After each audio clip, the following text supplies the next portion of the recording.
Jhalawar the legend episode 291। शुभ विवाह रुद्र और Bhavani part 1।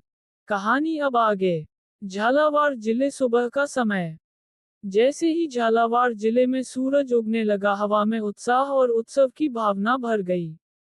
राजा अजय राठौर की प्यारी बेटी राजकुमारी भवानी की भव्य शादी की तैयारियां जोरों पर थी। पूरा इलाका चहल पहल से गुलजार था। सुबह की रोशनी ने जिले को एक गर्म चमक में नहला दिया, जिससे हर कोने में सजी जीवंत सजावट दिखाई दे रही थी। सड़कों पर रंग बिरंगे बैनर और गेंदे के फूलों की ताजी मालाएं सजी हुई थी। उनके सुनहरे रंग रास्तों को रोशन कर रहे थे।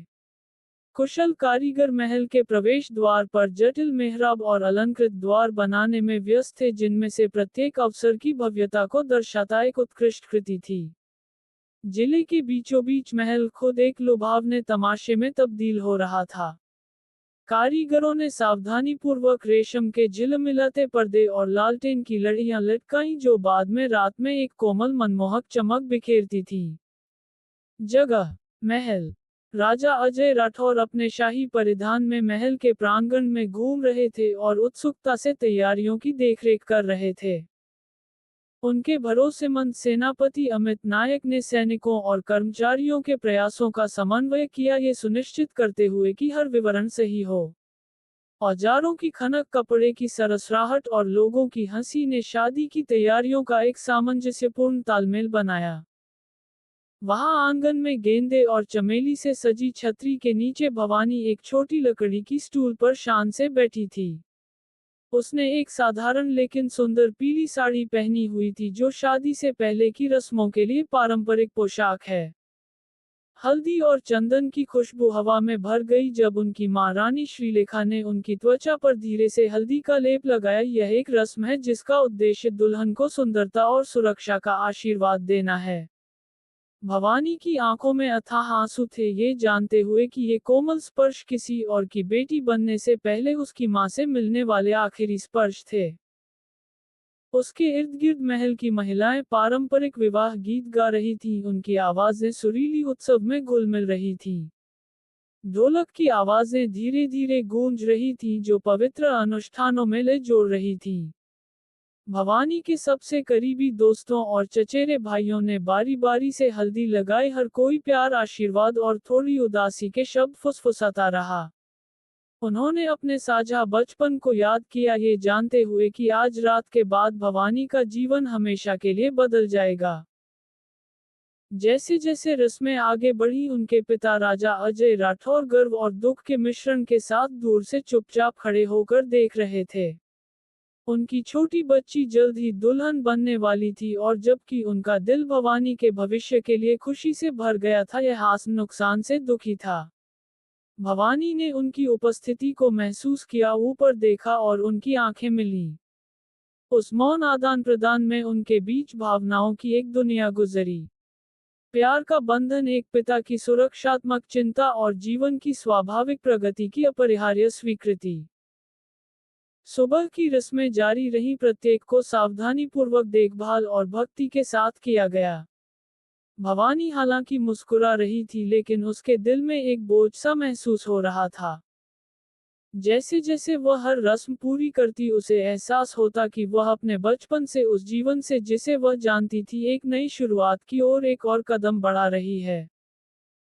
तभी राजा अजय राठौर शाही लेकिन साधारण पोशाक पहने हुए तैयारियों का निरीक्षण करते हुए खड़े हैं। उनके बगल में सेनापति अमित हैं, जो 40 के दशक की शुरुआत में एक लंबे और मजबूत व्यक्ति हैं, जो अपनी सैन्य वर्दी पहने हुए हैं।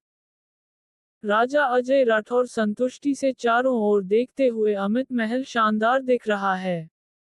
ठीक वैसा ही जैसा भवानी की शादी के लिए होना चाहिए। हर कोने में हमारी खुशी और गर्व झलकना चाहिए। सेनापति अमित सिर हिलाते हुए, हाँ राजा जी। पुरुष सुबह से ही अथक परिश्रम कर रहे हैं। शाम तक पूरा जिला राजकुमारी की शादी का जश्न मनाने के लिए तैयार हो जाएगा। वे धीरे धीरे आंगन में चलते हुए सजावट का निरीक्षण करने लगते हैं। राजा अजय राठौर गंभीर, यह शादी बिल्कुल सही होनी चाहिए अमित। भवानी इससे कम की हकदार नहीं है। वह हमेशा से इस राज्य का गहना रही है। सेनापति अमित आश्वस्त करते हुए, राजा जी सब कुछ नियंत्रण में है। महल सुरक्षित है और शाम ढलने से पहले सजावट पूरी हो जाएगी। सैनिक पूरी तरह से तैनात हैं और जिला शांतिपूर्ण है। चिंता की कोई बात नहीं है। राजा रुकते हैं नौकरों के एक समूह को देखते हुए जो एक बड़ी माला लटकाने के लिए संघर्ष कर रहे हैं। राजा अजय राठौर चिंतित सुनिश्चित करें कि मुख्य द्वार बेहतरीन फूलों से सजा हो। ये पहली चीज है जिसे हमारे मेहमान देखेंगे। और आंगन सुनिश्चित करें कि सूरज ढलते ही यह रोशनी से नहा जाए। मैं चाहता हूं कि आज रात महल सितारों की तरह चमके। सेनापति अमित मुस्कुराते हुए, राजा जी इसे पूरा मानिए।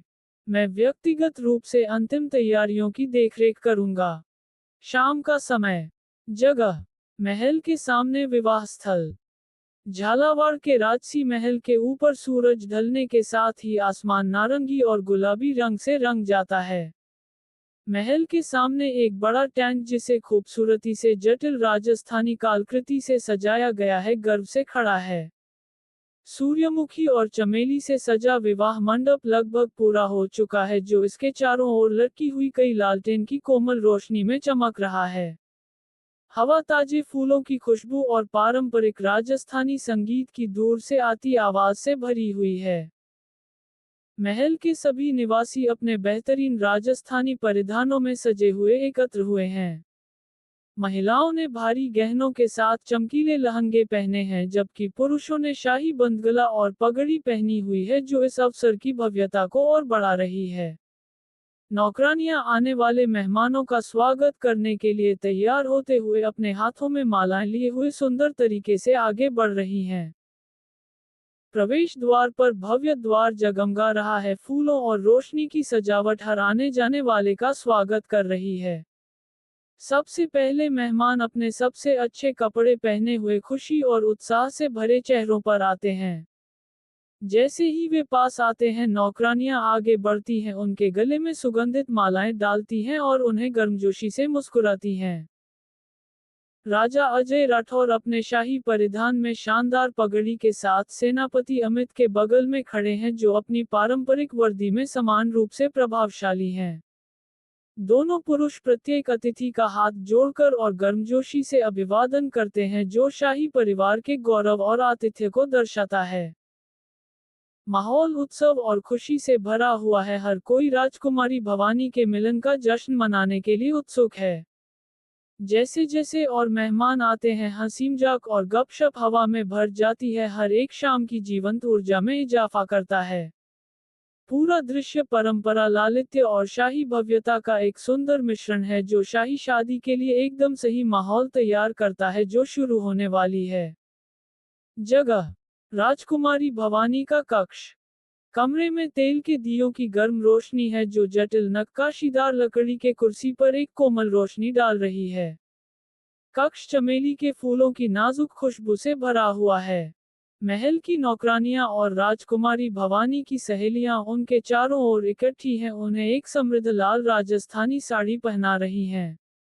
साड़ी सुनहरे और भारी गहनों से सजी हुई है, जिससे वह एक सच्ची शाही दुल्हन की तरह दिख रही हैं। जब उनकी दुल्हन की पोशाक को अंतिम रूप दिया जा रहा होता है, तो कमरे में कोमल पायल और चूड़ियों की आवाज गूंजती है। राजकुमारी भवानी शालीनता से बैठी हैं, उनका चेहरा शांत है, लेकिन उनकी आंखों में मिश्रित भावनाएं झलक रही हैं। नौकरानियां सावधानी से उनके माथे पर एक पारंपरिक राजस्थानी मांग टीका लगाती हैं और उनकी साड़ी की परतों को ठीक करती हैं। पास में उनकी मां रानी श्रीलेखा चुपचाप देख रही हैं, उनकी आंखों में आंसू बह रहे हैं। नौकरानियां अपना काम खत्म करके पीछे हट जाती हैं और अपने काम की प्रशंसा करती हैं। भवानी बहुत खूबसूरत लग रही है, बिल्कुल शाही दुल्हन की तरह। लेकिन जैसे ही वह आईने में अपना प्रतिबिंब देखती है, उनकी ऊपर भावनाओं की लहर दौड़ जाती है। वह अपनी मां की ओर देखती है, जो अब धीरे धीरे रो रही है। भवानी की सहेलियां और नौकरानियां चुपचाप कमरे से बाहर निकल जाती हैं, भवानी और उसकी मां को कमरे में अकेला छोड़ देती हैं। भवानी धीरे से अपनी माँ की ओर देखते हुए, माँ मत रो, आज खुशी का दिन होना चाहिए है ना। रानी श्रीलेखा आंसू पोंछते हुए आंसुओं के बीच हल्की सी मुस्कुराती हुई, मेरी प्यारी भवानी, आज तुम बहुत सुंदर लग रही हो। बिल्कुल वैसे ही जैसे पहली बार मैंने तुम्हें अपनी बाहों में लिया था, पूरी तरह से लिपटी हुई। तुम उस वक्त बहुत छोटी थी। भवानी मुस्कुराते हुए, उनकी आंखें नम थी, मुझे याद है कि कैसे आप मुझे सोने से पहले बहादुर रानियों की कहानियां सुनाया करती थी। मैं हमेशा उनकी तरह बनना चाहती थी, लेकिन मैंने कभी नहीं सोचा था कि मुझे एक दिन आपको छोड़ना पड़ेगा। रानी श्रीलेखा भवानी का हाथ अपने हाथों में लेते हुए, तुम हमेशा मेरी बहादुर लड़की थी, तब भी जब तुम छोटी थी। मुझे याद है कि जब तुम गिरती थी और अपने घुटनों को खरोंचती थी तो तुम रोने से मना कर देती थी।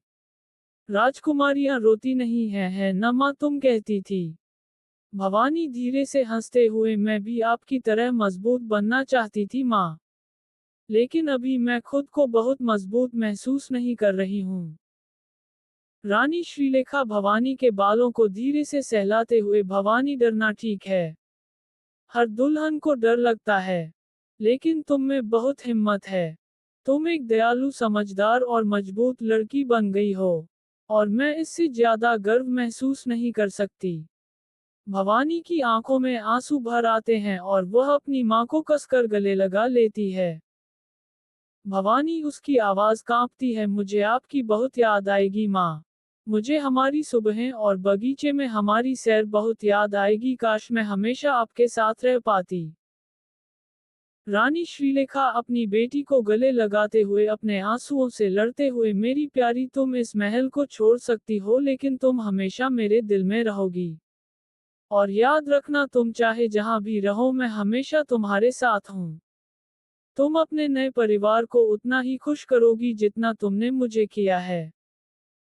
इसके बाद रानी श्रीलेखा फिर धीरे से पीछे हटती हैं और भवानी के आंसू पोंछती हैं। रानी श्रीलेखा आंसुओं के बीच मुस्कुराती हुई, अब और आंसू नहीं। चलो सुनिश्चित करें कि तुम्हारे चेहरे पर वह खूबसूरत मुस्कान वापस आ जाए। ये तुम्हारा बड़ा दिन है और तुम्हें अपने नए जीवन में खुशी के साथ कदम रखना चाहिए। भवानी मुस्कुराने की कोशिश करते हुए सिर हिलाती है, जबकि उनकी मां उन्हें गालों से बचे हुए आंसू पोंछती है। वे दोनों एक दूसरे को कोमल प्यार भरी नजर से देखते हैं और भवानी अपने जीवन के सबसे महत्वपूर्ण दिन का सामना करने के लिए तैयार हो जाती है। तभी वहां कुछ दासी दौड़ती हुई आती हैं और कहती हैं, सभी दासियां मुस्कुराती हुई, जल्दी चलाए राजकुमारी, चंद्रपुर की बारात आ चुकी है।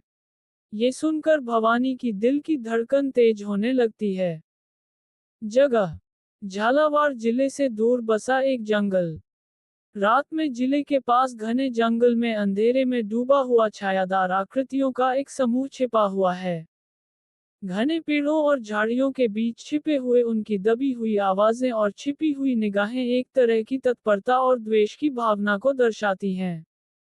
उनके कपड़े काले और फटे हुए छाया के साथ घुल मिल जाते हैं, जिससे उनकी उपस्थिति लगभग अदृश्य हो जाती है। हवा में तनाव भरा माहौल है, क्योंकि वे किसी के आने का इंतजार करते हुए बेचैनी से आसपास के माहौल को देखते हैं। अशुभ माहौल और उनकी छिपी हुई हरकतें बताती हैं कि उनके पास भयावह इरादे हैं, जो जंगल की गहराई में किसी आसन्न टकराव या गुप्त साजिश की ओर इशारा करते हैं। तभी उनमें से एक आदमी अपने पास खड़े किसी से कहता है, दूर डरते हुए राजकुमार, यदि राजा अजय को इस बात की भनक भी लग गई कि हम उनके दामाद को मारने यहाँ आए हैं, तो वह हम सबके खाल उधेड़ देंगे। ये सुनकर हाथ में मशाल पकड़े खड़ा आदमी अपने चेहरे को उजागर करता है, जिससे पता चलता है कि वो कोई और नहीं बल्कि राजकुमार रणजीत है, जो कि बदले के भाव से गुस्से में अपने चेहरे पर मुस्कान रखे कहता है, रणजीत, पता तब चलेगा जब कोई बचेगा। शादी होने के बाद सभी लोग यहाँ इस रास्ते से चंद्रपुर साम्राज्य लौटेंगे। तब हम केवल रुद्र के ऊपर हमला करेंगे, जिससे हर तरफ अफरा तफरी मच जाएगी। इसी का फायदा उठाकर हम यहाँ से भाग जाएंगे। ये कहते हुए वो हंसने लगता है। वो हंसते हुए कहता है, रणजीत अब तुम्हें कौन बचाएगा, रुद्र तुम्हारा आज मरना तय है। अवतार द लेजेंड एपिसोड 292। शुभ विवाह रुद्र और भवानी पार्ट 2। कहानी अब आगे। जगह झालावाड़ जिला। शाम का समय। शाम का आसमान नारंगी और गुलाबी रंग से रंगा हुआ था जब चंद्रपुर से बारात ने झालावाड़ के जीवंत जिले में प्रवेश किया। ढोल और पारंपरिक संगीत की ध्वनि से वातावरण उत्साह से भर गया।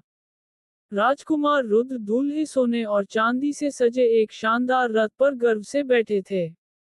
उनके शाही परिधान गहनों और शानदार कपड़ों से जगमगाते हुए शाम की रोशनी में शानदार ढंग से चमक रहे थे। राजकुमार रुद्र के पीछे महाराज वीरेंद्र अपने रथ पर सवार थे। उनका व्यवहार भी उतना ही राजसी था।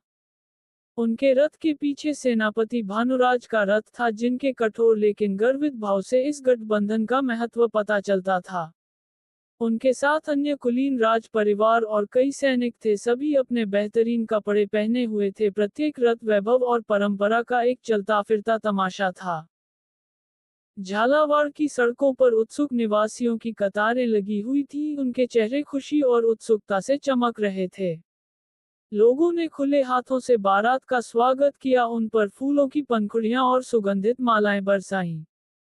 जो लोग बाहर भीड़ में शामिल नहीं हो सके वे खिड़कियों और छतों से झांक रहे थे। राजकुमार रुद्र और बारात की भव्यता को देखकर उनके दिल गर्व और प्रत्याशा से भर गए। अपनी लयबद्ध धड़कनों और उत्सवी मंत्रों के साथ बारात संकरी गलियों से गुजरी, जिससे रंग, ध्वनि और जीवन की एक बहती नदी बन गई। सबसे आगे नर्तक खुशी से झूम रहे थे और उछल रहे थे। उनकी हरकतें तेज ढोल के साथ तालमेल में थीं। ऊर्जा संक्रामक थी और जल्द ही पूरा जिला उत्सव की लय के साथ झूमने लगा। जैसे ही बारात भव्य रूप से सजाए गए विवाह स्थल के द्वार पर पहुंची, झालावाड़ के लोग जयकारे लगाने लगे। चंद्रपुर की राजसी भव्यता और झालावाड़ के गर्मजोशी भरे आतिथ्य के मिश्रण ने एक ऐसा क्षण बनाया जो उत्सवपूर्ण और अत्यंत महत्वपूर्ण दोनों था। राजकुमार रुद्र का रथ प्रवेश द्वार पर रुका और ढोल, नगाड़ों और संगीत की अंतिम ध्वनि के साथ बारात गरिमापूर्ण तरीके से रुकी, जिससे दूल्हे का अपनी दुल्हन के घर आगमन का संकेत मिला। जैसे ही चंद्रपुर से बारात सुंदर ढंग से सजे जिस स्थल पर पहुंचती है, मेहमानों के बीच उत्साह चरम पर पहुंच जाता है। विवाह मंडप के द्वार खुलते हैं और भव्य रूप से सजा हुआ प्रवेश द्वार दिखाई देता है, जहां राजा अजय राठौर और सेनापति अमित रुद्र दूल्हे और उनके साथियों का स्वागत करने के लिए तैयार खड़े हैं। हवा में ताजे फूलों की खुशबू फैली हुई है और दीपों की गर्म चमक शाम को सुनहरा रंग देती है। राजसी पोशाक पहने राजा अजय राठौर एक बड़ी मुस्कान के साथ आगे बढ़ते हैं। उनकी आंखों में गर्व और भावना दोनों झलक रही थी। वे राजकुमार रुद्र के रथ के पास पहुंचते हैं और स्वागत के लिए हाथ बढ़ाते हैं। राजकुमार रुद्र अपनी राजसी मुद्रा बनाए रखते हुए अपने रथ से शालीनता से उतरते हैं और दोनों पुरुष अपने राज्यों के बीच के बंधन का प्रतीक सम्मानपूर्वक झुकते हैं। उनके पीछे महाराज वीरेंद्र का राजा अजय राठौर द्वारा गहरे सम्मान के साथ स्वागत किया जाता है। दोनों सम्राट मौन समझ का एक पल साझा करते हैं, न केवल अपने परिवारों के लिए बल्कि अपने लोगों के लिए इस गठबंधन के महत्व को पहचानते हैं। औपचारिक अभिवादन समाप्त होने पर रानी श्रीलेखा के नेतृत्व में राजसी महिलाएं औपचारिक मालाएं लेकर आती हैं। अपनी बेहतरीन साड़ी में सजी रानी, जिसका चेहरा खुशी और पुरानी यादों के मिश्रण से चमक रहा था, राजकुमार रुद्र के गले में माला डालती है। इस इशारे के बाद महल की अन्य महिलाएं भी चंद्रपुर से आए मेहमानों को माला पहनाती हैं। इस खुशी के मौके पर दोनों परिवारों के एक साथ आने से माहौल एकता और साझा खुशी का होता है। शादी के मंडप के चारों ओर की भीड़ जो अब पूरी तरह से जश्न के मूड में है, औपचारिकताओं के बाद उत्सव का माहौल बनने पर जयकारे लगाने और तालियां बजाने लगती है। ढोल और पारंपरिक संगीत की आवाज एक बार फिर से हवा में भर जाती है और नर्तक जटिल कदम उठाने लगते हैं। उनकी हरकतें शालीनता और ऊर्जा से भरी होती हैं। चंद्रपुर और झालावाड़ दोनों से आए मेहमान आपस में मिलते हैं और एक दूसरे से खुशियां मनाते हैं। उनकी बातचीत हंसी और आने वाली रात की प्रत्याशा से भरी होती है। इस बीच महल के अंदर राजकुमारी भवानी, जो अब पूरी तरह से दुल्हन की पोशाक में सजी हुई है, को उसकी सहेलियां और नौकरानियां शादी के मंडप में ले जा रही हैं। रुद्र से मिलने की तैयारी करते हुए उनका दिल उत्साह और घबराहट के मिश्रण से धड़क रहा है। रानी श्रीलेखा अपनी बेटी को आते देख आंसू रोक नहीं पाती और उस छोटी बच्ची को याद करती है जो कभी थी अब दुल्हन बनने की कगार पर है। विवाह समारोह शुरू होने वाला है और पूरा स्थल गतिविधि से गुलजार है। मेहमान अपनी कुर्सी पर बैठते हैं, पुजारी पवित्र अग्नि तैयार करते हैं और पहले से ही परिपूर्ण सजावट को अंतिम रूप दिया जाता है। जैसे ही राजकुमार रुद्र मंडप की ओर बढ़ते हैं, सभी की निगाहें उन पर होती हैं। उनके और राजकुमारी भवानी के बीच मिलन की प्रत्याशा हवा में एक स्पष्ट शक्ति की तरह लटकी होती है। जैसे ही विवाह समारोह शुरू होने वाला होता है, आयोजन स्थल का माहौल उत्सुकता से भर जाता है। मंडप के बीच में पवित्र अग्नि धीरे धीरे चमकती है, इसकी गर्मी पूरे स्थान पर फैलती है जहां शाही परिवार और मेहमान बैठे होते हैं। पारंपरिक पोशाक में सजे पुजारी पवित्र मंत्रों का जाप करना शुरू करते हैं, जो अनुष्ठानों की शुरुआत का संकेत देते हैं। राजकुमारी भवानी अपनी सहेलियों और दासियों के साथ प्रवेश करती हैं। वह मंडप की ओर शालीनता से चलती हैं, उनका चेहरा आंशिक रूप से ढका हुआ है, उनके कदम धीमे और सोच समझकर चलते हैं। उनकी पायल की धीमी आवाज ही एकमात्र शोर है जो शांत सन्नाटे को तोड़ती है, क्योंकि हर कोई उन्हें आते हुए देखता है। राजकुमारी हालांकि घबराई हुई है, लेकिन अपना सिर ऊंचा रखती है, एक शांत शक्ति और गरिमा को प्रदर्शित करती है जो सम्मान की मांग करती है। पुजारी जी इसके बाद उन्हें अपनी जगह पर बैठने के लिए इशारा करते हैं और रस्में शुरू होती हैं। वे एक दूसरे को स्वीकार करने के प्रतीक के रूप में मालाओं का आदान प्रदान करते हैं। जैसे ही पुजारी मंत्रों का पाठ करते हैं, राजकुमार रुद्र और राजकुमारी भवानी निर्देशों का पालन करते हैं, पवित्र अग्नि में आहुति डालते हैं और एक दूसरे के प्रति प्रतिबद्धता, प्रेम और सम्मान की शपथ लेते हैं। इस बीच पृष्ठभूमि में मेहमान आपस में बड़बड़ाते हैं, जोड़े और समारोह की भव्यता के लिए अपनी प्रशंसा व्यक्त करते हैं। राजसी परिवार स्वीकृति की झलकें साझा करते हैं और राजा अजय राठौर अपनी रानी के पास खड़े होते हैं, गर्व और भावना की लहर महसूस करते हैं। रानी श्रीलेखा हालांकि मुस्कुरा रही हैं, लेकिन अपनी बेटी को इस नई यात्रा पर जाते हुए देखकर उनकी आंखों में आंसू हैं। तभी रुद्र और भवानी, जो अब पति पत्नी हैं, साथ खड़े हो जाते हैं। पुजारी के मंत्रों की ध्वनि पृष्ठभूमि में फीकी पड़ जाती है, जिसकी जगह एकत्रित परिवार और मित्रों की धीमी सिसकियां आ जाती हैं।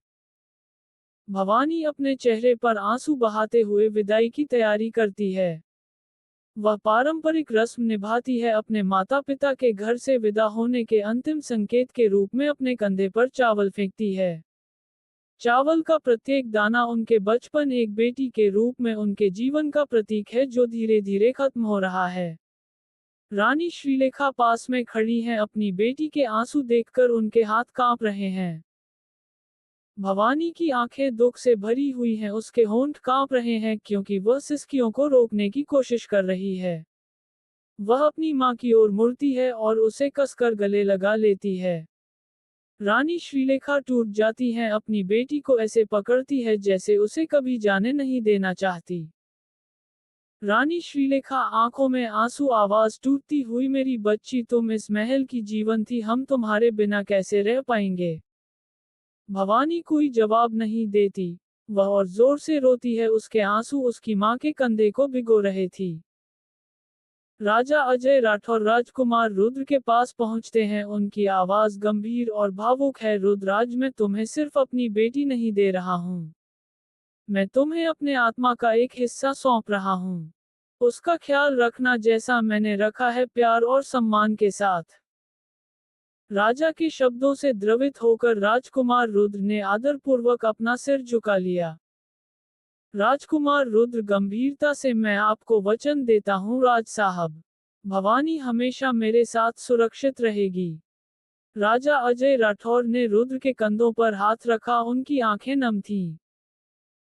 राजा अजय राठौर भावनाओं से भरी आवाज, और याद रखो रुद्र, एक पति सिर्फ रक्षक नहीं होता, वह सुख और दुख में भागीदार होता है। उसकी ताकत बनो जैसे वह तुम्हारी होगी। राजा अजय राठौर इसके बाद भवानी को देखते हैं जो अभी भी अपनी मां को पकड़े हुए थी। राजा अजय राठौर गहरी सांस के साथ, जाओ मेरे बच्ची, तुम्हारा नया जीवन खुशियों से भरा हो। भवानी अपने पिता की ओर मुड़ती है और उस पल का भार उसके धैर्य को तोड़ देता है। वह दौड़कर उनके पास जाती है और उन्हें कसकर गले लगा लेती है। राजा उसे थामे रहते हैं, उनका चेहरा दृढ़ निश्चयी शक्ति का मुखौटा है, हालांकि उनके गालों पर चुपचाप आंसू बहते रहते हैं। जगह, बाहरी महल प्रांगण। अंतिम विदाई एक भावनात्मक विदाई है। जैसे ही भवानी रथ में चढ़ती है, वह महल अपने घर की ओर देखती है जो शायद आखिरी बार हो। महल जो अब उसके जाने के दुख में लिपटा हुआ है, खालीपन महसूस करता है। रानी श्रीलेखा अपने होठों पर रुमाल दबाए खड़ी हैं, अपनी सिसकियों को दबाने की कोशिश कर रही हैं।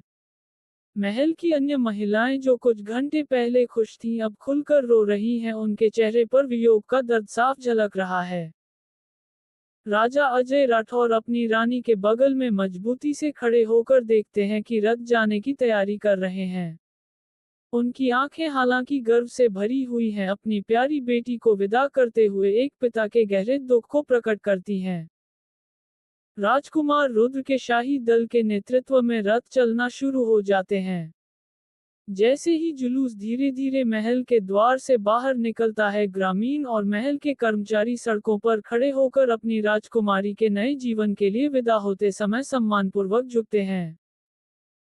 रथ के खुरों की आवाज और रथ के पहियों की चरमराहट ही एकमात्र ऐसी आवाज है जो हवा में भर जाती है, जो पीछे रह गए लोगों की धीमी सिसकियों के साथ मिल जाती है।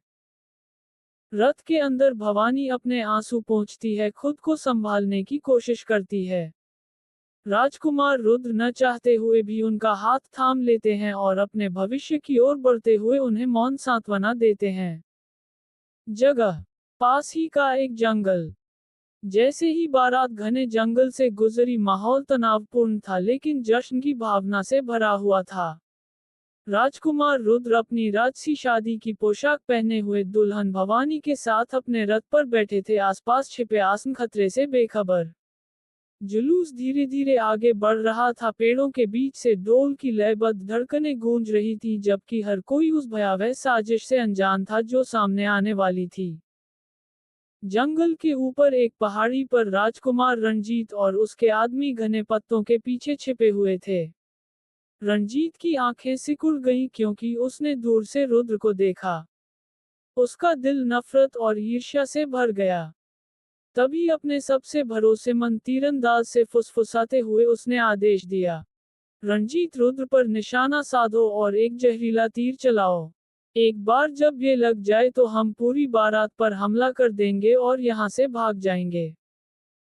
तीरंदाज ने सिर हिलाया और जल्दी से एक जहरीला तीर निकाला, ध्यान से रुद्र के दिल पर निशाना साधा।